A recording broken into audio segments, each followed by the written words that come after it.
우리에게 주신 하나님의 말씀은 마태복음 11장 28절에서 30절까지 말씀입니다. 신약성경 18쪽에 있습니다. 하나님의 말씀을 받들어 읽겠습니다. 수고하고 무거운 짐진 자들아 다 내게로 오라.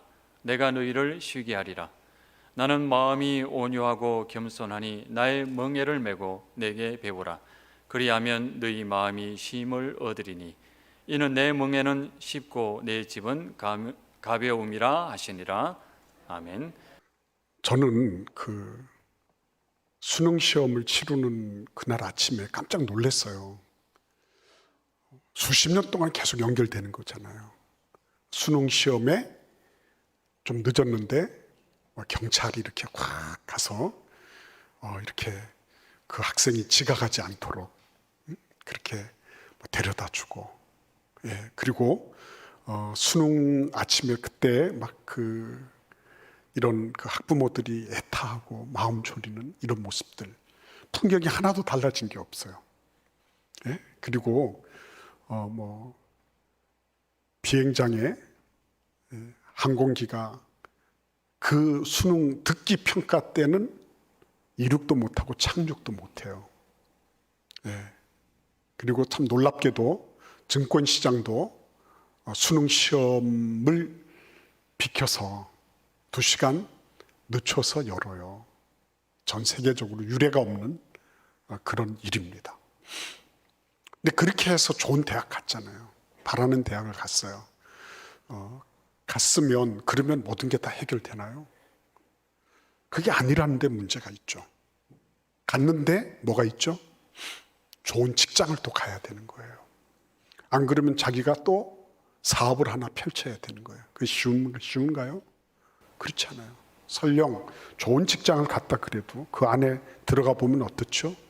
또 거기에서 또 경쟁을 해야 돼요. 그래서 그걸 뭐라 그럽니까? 지옥을 전장이라 그러죠.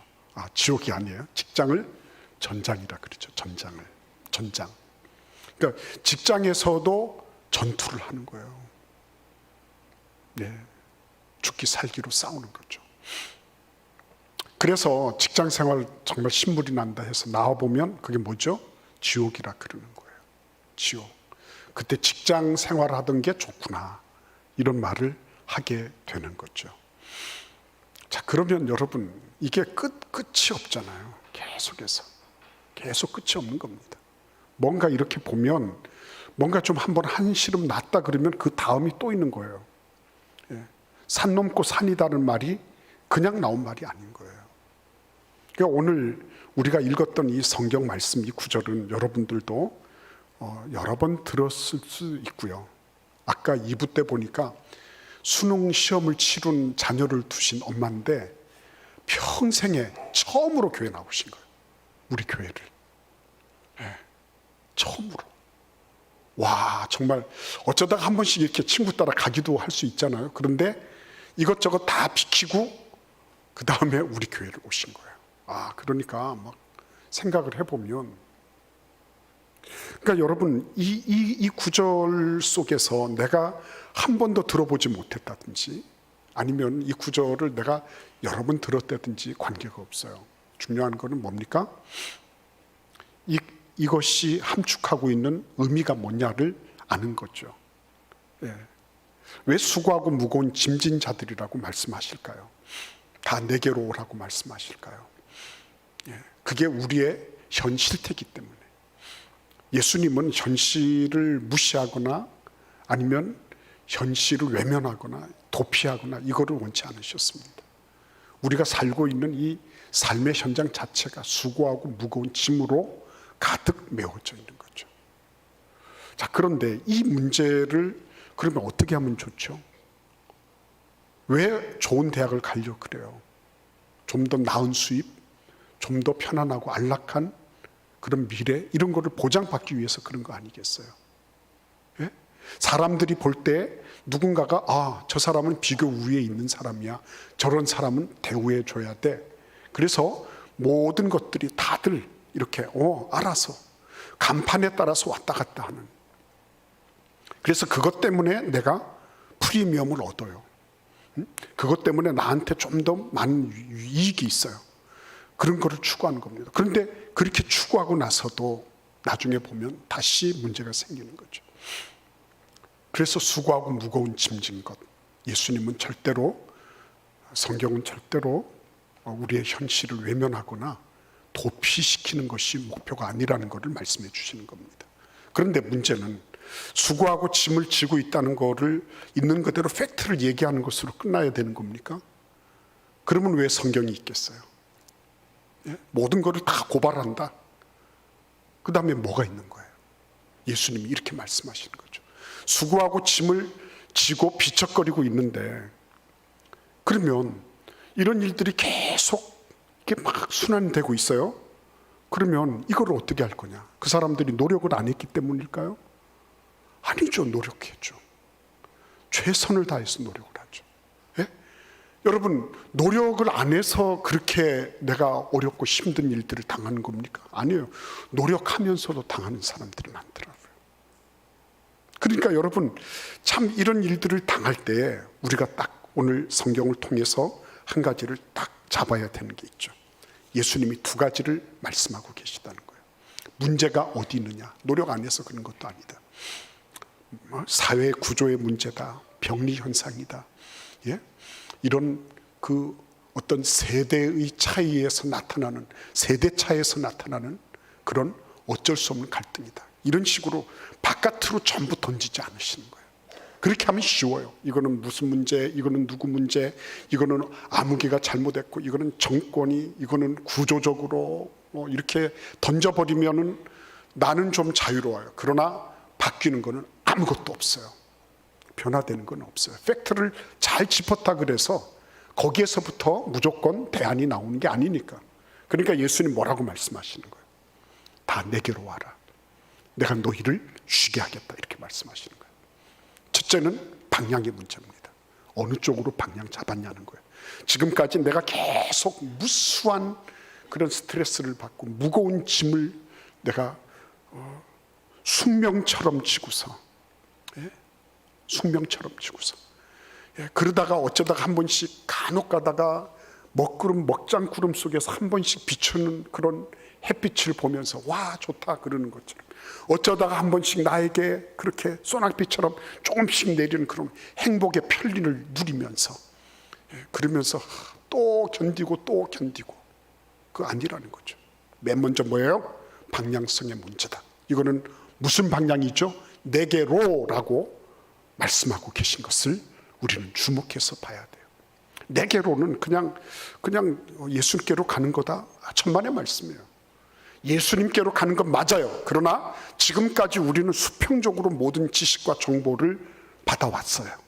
그런데 내게로라고 말씀하실 때 그분은 하나님이세요. 우리가 지금까지 해결하려고 하던 그 모든 문제들이 수직적으로 방향을 틀고 수직적인 차원에서 해결책을 모색해 봤냐, 이렇게 묻고 계신 거예요. 두 번째는 내가 너희를 쉬게 하겠다, 이렇게 말씀하십니다. 이거는 하나님이 아니시면 할 수 없는 말씀이죠. 그런데 내가 너희를 쉬게 하시겠다, 이렇게 말씀을 하시면 아유 뭐 예수님이니까 그럴 수 있습니다, 그렇게 생각할 거예요. 근데 여러분 잘 보시기를 바랍니다. 이 안에는 우리가 평소에 열심으로 해결책을 모색하고, 그리고 어떻게 하면 이 수고와 짐으로부터 벗어날 수 있을 것인가를 연구하던 것에서 예수님이 정확하게 짚어주시는 한 가지가 있는 거예요. 그게 뭐죠? 지금까지 우리는 어떻게 하면 좀 더 잘 살 수 있을까? 어떻게 하면 우리 아이 공부를 주도적으로 할 수 있게 만들 수 있을까? 어떻게 하면 언어 교육을 저 네이티브처럼 만들어 볼 수 있을까? 그렇게 할 수 있을까? 어떻게 해요? 어떻게 하면 좀 더 사업이 잘 되게 할 수 있을까? 어떻게를 계속 추구해 왔어요. 근데 예수님은 어떻게가 우선순위가 아니라고 말씀하시는 거예요. 자, 여기에서 우리가 꼭 기억해야 될 게 있습니다. 내게로 와서 내게로 와라. 그죠? 내게로 오라. 내가 너희를 쉬게 하겠다. 이 말씀은 결국 뭐죠? 어떻게 해서 답을 찾는 게 아니라 누구에게서, 누구로부터라고 말씀하시는 거예요. 누구로부터. 우리는 지금까지 어떻게를 찾으면 됐어요. 어떻게. 그래서 여기서 저기서 방법론을 찾아서 헤맸단 말이에요. 그래서 그 방법론을 가지고서 이렇게 하면 되는구나, 여기 솔루션이 있구나, 뭐 그러면서 했어요. 근데 그게 세월이 지나면서 어느 순간부터 작동하지 않는 거예요. 그러면 또 수고하고 무거운 짐을, 스트레스를 받게 되는 거예요. 그런 일들이 계속 악순환으로 계속 오고 가는 거죠. 근데 예수님은 뭘 말씀하시냐면 그게 답이 아니야. 그거는 애초부터 누구에게로부터 배울 것인가. 오늘 성경이 그렇게 말씀하시고 있죠. 오라 내가 너희를 쉬게 하리라 말씀하시면서 나는 마음이 온유하고 겸손하니 나의 멍에를 메고 내게 배우라 이렇게 말씀하세요. 누구로부터 배우느냐가 중요한 거죠. 누구로부터. 오늘날 AI가 문제가 뭔지 아십니까? AI가 되면 그 인조지능이요, 다 모든 것을 자기가 알아서 학습해요.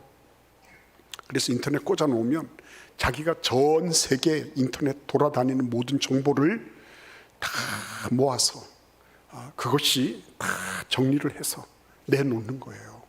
근데 AI의 문제가 뭡니까? 그렇게 하면 인생이 훨씬 더 편리하고 훨씬 더 과학적이고 합리적으로 모든 것을 판단할 수 있을 것처럼 여겨요. 그런데 치명적인 것은 뭐예요? 모 가더시라고 하는 분이 있어요. 이분이 구글의 모든 스타트업, 특별히 인조지능에 대한, AI에 대한 이 부분을 이분이 전부 다 디자인하고 이분이 시작한 거예요. 근데 그분이 써놨어요. 문제가 어디 있느냐. 우리는 AI 파라다이스, AI의 낙원을 기대하고 있지만 사실은 굉장한 위험성이 있다. 그건 뭐냐면 그 AI를 코딩하고 AI를 디자인한 것이 누구냐? 사람이라는 거죠. 디자인할 때 사람의 불완전함, 사람이 가지고 있는 약점, 사람의 죄성, 사람이 가지고 있는 악한 것들, 이런 것들도 AI에 그대로 주입된다는 거죠. 그래서 벌써 아닌 게 아니라 AI가 사고 쳤죠. 사고 쳤어요. 은행 계좌를 이렇게 해가지고 그거 옮겨가지고요. 그런 사건이 일어났어요. 여러분, 정말 우리가 똑바로 봐야 되는 게 이겁니다. 우리 아이가 공부 잘하는 거 중요한 일이에요. 내가 합리적으로 똑똑하게 논리적으로 모든 일들을 잘 판단하고 분별하는 거 중요한 일이에요. 그러나 누구에게서 배우느냐, 이 문제처럼 중요한 일이 없어요. 지금까지 방법론을 찾아서 헤맸는데 그게 아니었어요. 인격성을 찾아서 헤매야 되는 그런 시점이 온 거예요. 그럼 어떤 인격이에요? 오늘 성경을 보십시오. 나는 마음이 온유하고 겸손하다 그랬습니다. 나는 마음이 온유하고 겸손하다. 예수님이 당신 자신을 소개하실 때 뭐라고 말씀하시냐면 나는 어마어마한 대단한 카리스마가 있는 그런 존재다. 카리스마 존재겠어요? 카리스마만 문제겠습니까? 예수님은 그 너머에 계신 분이죠. 어마어마한 위력을 가진, 능력을 가진 무엇으로 예수님은 자신을 소개하지 않으셨어요. 이 수고하고 무거운 짐진 자들, 그 지금 현재 현 실태를 그대로 반영하고 있는 우리의 삶에 대해서 지금도 힘들어하고 고단해하고 그리고 스트레스를 받아서 어찌할 줄을 모르는 그분들에게 예수님 뭐라고 말씀하시냐면 나는 온유하고 겸손한 존재입니다. 나는 온유하고 겸손한 존재입니다. 지금까지 방법론 때문에 헤매고 방법론이 없어서 나는 안 된다고 생각했던 이 모든 것들에 있어서 그게 아니라 인격성을 찾으십시오. 인격성. 인격이라는 게 뭐죠? 됨됨이 아닙니까? 사람 됨됨이. 그렇죠? 됨됨이, 올바른 됨됨이. 그렇죠? 올바른 됨됨이. 진실되고 올곧고, 그렇죠? 중심 잡혀 있고, 그러면서도 영원한 그런 가치를 지니고 있는 됨됨이, 이 됨됨이를 찾으십시오 하는 거예요. 그래서 여러분 오늘 여기 보시면 마음이 온유하고 겸손하니 내게로 와서 배워라 이렇게 말씀하시는 거예요. 자, 여러분, 여기 굉장히 중요한 부분이 있습니다. 뭘 말씀하시는 거죠? 그때 당시에는 유대, 이 지금 팔레스타인, 이스라엘이 있는 이곳에는요, 랍비 학교라는 게 있었어요. 랍비 학교. 이 랍비 학교는 그 예루살렘 최중심부에 있었습니다. 그래서 그 랍비 학교를 통해서 많은 랍비들이 길러져 나왔어요. 예수님도 어떤 사람을 랍비라고 이렇게 부르기도 했어요. 선생님이라는 뜻이기도 했죠. 그런데 여러분, 예수님은 랍비들에게서부터 듣는 것, 아니면은 다른 무엇으로부터 듣는 것, 내게로 와서 배워가지고 학위를 따는 것, 이런 것이 아니라는 것입니다. 예. 거기에 희망이 있다고 말씀하시는 게 아니에요. 예. 그 인격성이 바탕이 딱 되어 있을 때 나타나는 현상을 예수님은 성경에서 아주 여실히 우리에게 증명해 주셨어요. 온유하고 겸손했기 때문에 예수님에게는 문턱이 없었습니다. 예수님은요, 어린아이로부터 어른들에 이르기까지, 건강한 사람으로부터 병자에 이르기까지, 아주 자기가 의롭다고 의시되는 바리새인으로부터 나는 감히 얼굴을 들 수 없습니다 라고 말하는 죄인들까지, 누구나 다. 심지어는 이 한센시병, 나병이라 그랬죠. 그거 걸린 사람들도 예수께로 나오는 것을 주저하지 않았어요. 누구든지 갈 수 있었어요. 언제든지 예수께 갈 수 있었어요. 예수님은 턱을 만들어 놓지 않았습니다. 왜요? 온유하고 겸손하니까. 온유하고 겸손하니까. 너는 이래서 안 되고, 너는 저래서 미달이고, 너는 이것 때문에 불가능이야 라고 말씀하신 적이 없어요. 그 사람이 배웠든지 안 배웠든지, 있든지 없든지, 남자든지 여자든지, 힘이 있든지, 지금 병약해서 누워있든지 관계없어요. 예수께로 나오는 그 길은 온유하고 겸손해서 가장 낮기 때문에, 가장 낮기 때문에. 그래서 가장 낮은 게 뭐예요? 바다거든요. 바다. 왜 바다가 가장 낮아요? 모든 시냇물과 모든 강물들이 전부 쏠려서 다 가는 거 보면 바다가 가장 낮은 데 있는 거예요. 근데 가장 낮은 바다가 어떻죠? 이 세상에 있는 모든 물을 다 저장하는 거예요. 구정물도 들어가고요, 맑은 물도 들어가고요, 쓰레기도 가고요, 다 가요. 근데 그거를 바다가 다 받아가지고 어떻게 하죠? 바다가 받아서, 그렇죠? 바다가 다 받아가지고 어떻게 합니까? 그거를 정화를 해내잖아요. 정화를 해내잖아요. 왜? 가장 낮은 분, 낮은 자리에 있으니까. 그래서 여러분, 예수님은 가장 겸손하신 분이셨어요. 어느 누구도 예수께 이렇게 나가는데 막 걸려가지고 넘어졌다든지, 커트라인에 닿지 못해서 불합격을 했다든지, 이런 경우가 없어요. 예수께로 나가는 길은 열려 있는 거예요. 왜요? 온유하고 겸손하니까. 예수님은 그런 분이셨습니다. 내가 실수하고 잘못할 때도 있어요. 내가 하나님 보실 때 잘못한 거 있습니다. 불쌍히 여겨주세요. 예수께 나아갑니다. 그런데 예수님은요, 그 죄인보다도 더 낮은 위치에 계신 거예요. 다 받아주시는 거예요. 그런데 예수님이 우리를 그냥 용납만 해주시는 게 아니더라고요. 예수님은 우리의 음성을 들으세요. 우리의 음성을 경청해 주시는 분이에요. 그냥 너희들 와, 그냥 내가 받아줄게. 어쩔 수 있겠니? 그냥 받아줄게. 이렇게 하시는 분이 아니에요. 예수님은 다 이렇게 왔잖아요. 그러면 우리 안에 들어있는 컬컬하고 맺혀있는 거, 억울한 거, 내가 결코 잊을 수 없을 것 같은 그런 상처들, 이런 것들을 예수님은 하나도 남김없이 다 들어주시는 분이에요. 왜요? 가장 낮은 자리에 있으니까. 가장 겸손하신 분이니까. 우리의 신음소리 하나도 예수님은 결코 넘기지 않으세요. 간과하지 않으세요. 예수님은 겸손하고 온유하신 분이셨기 때문에 또한 그래서 어떻게 해요? 우리를 인격적으로 대하세요.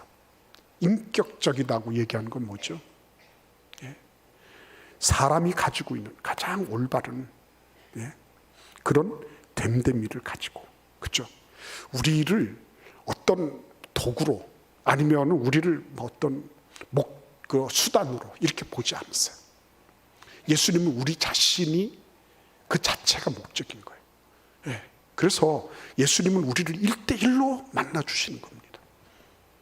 그냥 확 이렇게 해서, 그래서 그냥 대량 생산해내는 그런 물건처럼 우리를 대하시는 것이 아니라, 우리가 예수님을 부를 때 예수님은 우리를 인격 대 인격으로 1대1로 만나 주시는 거죠. 그래서 성경은 그런 부분에서 아주 명확하게 우리를 말씀하고 계신 부분을 보는 거예요.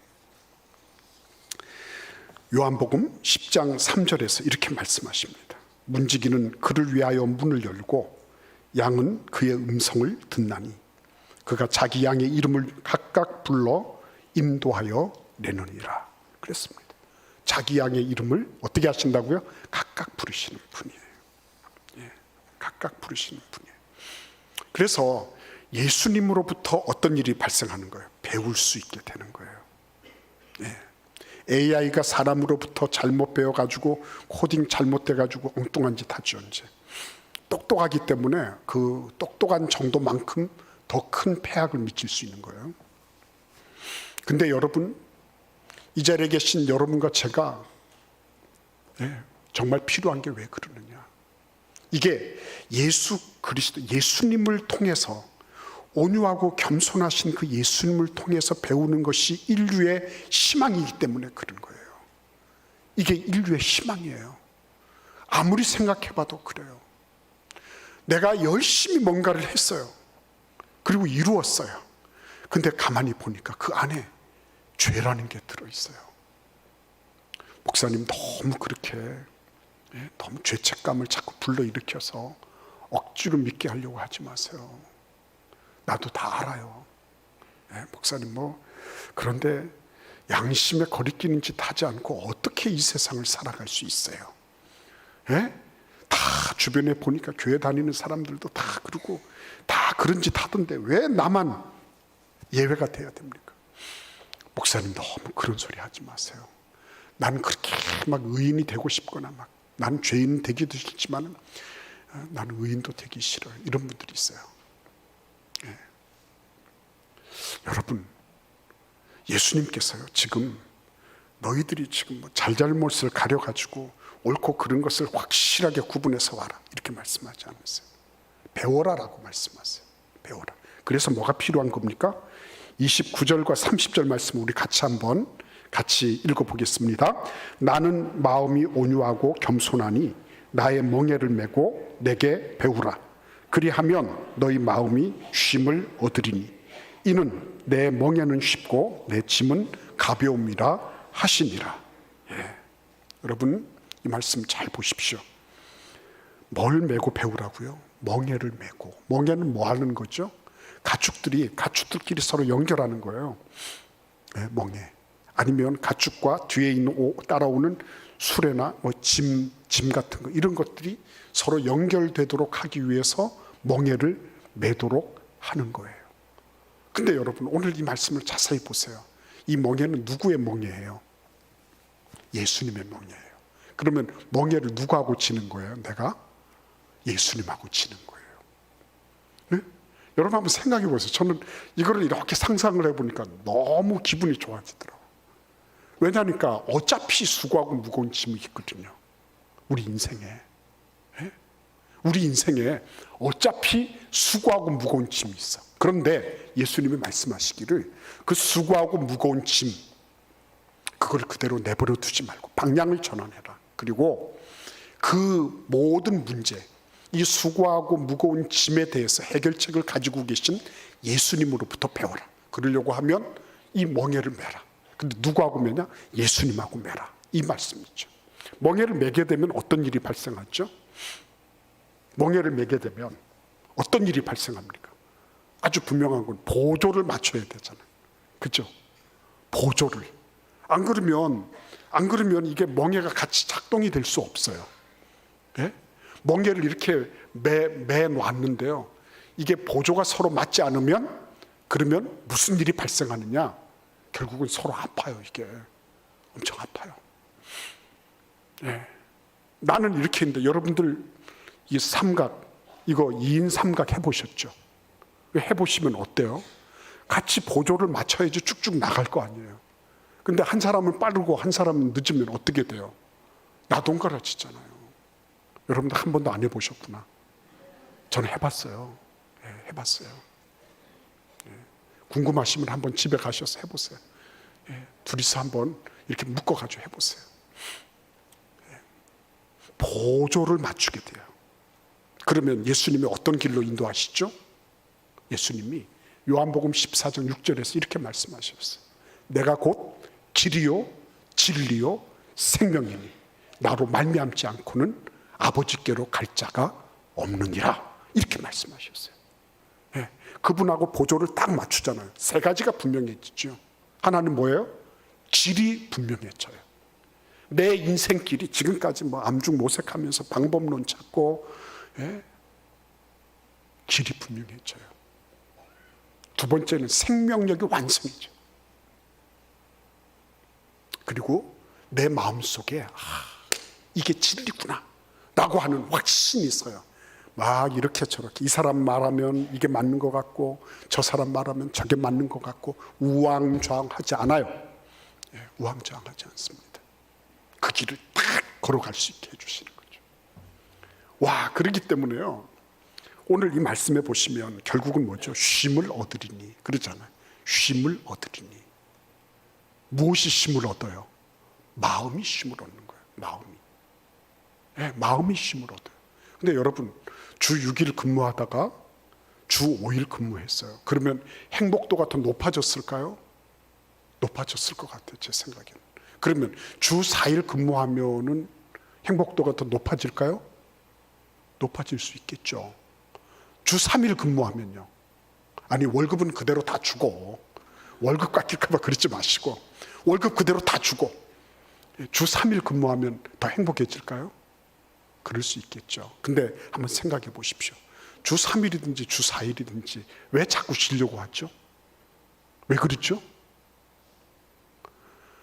주 6일을 해보니까 너무 힘들어. 그래, 주 5일을 했어요. 근데 5일 해보니까 그래도 힘들어. 주 4일 하자는 거 아니에요. 그래도 힘들어요. 어느 자동차 노조에서는 우리가 너무 죽겠다고, 노동 환경 너무 힘들다고, 그래서 파업을 하려고 한답니다. 저는 뭐 그 상황을 자세히 몰라요. 근데 그 파업하는 이유 가운데 하나는 고용 승계를 하지 않아서 그렇다는 거예요. 그 자기 아들이나 누구한테 이렇게 물려줘야 되는데 그렇게 죽을 정도로 힘든 그 사업을, 그 노동 현장을 왜 아들에게 고용 승계를 해주려고 하냐고, 그렇게 누군가가 막 얘기를 하더라고요. 네? 그런데 저는 막 그분들에 대해서 내가 뭐 얘기하려고 하는 거 아니에요. 여러분 잘 생각하십시오. 우리가 지금 이게 내가 살던 길을 그대로 간다, 관계없어요. 예수님 말씀 안 들어도 괜찮아요. 근데 뭔가 변화를 모색해야 되고 내가 변화가 필요하다. 그러면 이 말씀을 귀담아 드셔야 돼요. 귀담아. 예. 마음이 쉼을 얻는 거. 노동 많이 해도요, 마음이 편안하면 별로 피곤한지 몰라요. 그런데 아무리 일을 줄여주고 해도 마음이 시끄럽잖아요. 내가 아무리 돈을 많이 벌고 높은 직위에 있으면 뭐합니까? 마음이 불평한데, 예? 내 마음이 쉼을 얻지 못하는데 거기에서 돈이 많으면 뭐 하겠어요? 예, 진수성찬 차려놓으면 그거 잘 먹힐까요? 그래서 예수님 말씀하시는 거예요. 나하고 같이 보조를 같이 하자. 응? 내 몽에를 메라. 내가 너하고 함께 같이 발걸음을 떼줄게. 네. 그래서 길이 뭐고 생명이 뭐고 진리가 뭔지 그거를 한번 알아봐라. 네. 그렇게 해보자. 이렇게 말씀하시는 거죠. 오늘 이 자리에 나오신 우리 새가족들 그리고 혼가족들 여러분들 한 분 한 분이요. 이것 때문에 지금 나오고 계신 거예요. 아, 예수님하고 그동안의 보조가 흔들렸다. 다시 맞추는 거죠. 그죠? 그리고 내가 한 번도 예수님하고 보조를 맞추려고 생각해 본 적도 없는데 오늘부터 시작해서 해봐야지. 아, 이 생각이 얼마나 고귀한 생각인지 몰라요. 얼마나 복된 생각인지 몰라요. 네. 오늘 이 자리에 나오신 여러분들 한 분 한 분에게 예수님이 말씀하신 이 길, 그죠? 내게로 와서 배우라. 나의 멍에를 메라. 그러면 너희 마음이 쉼을 얻을 것이다. 예. 이 쉼에 함께 동참하고 그 쉼을 누리는 귀한 분들이 다 되시기를 간절히 바랍니다.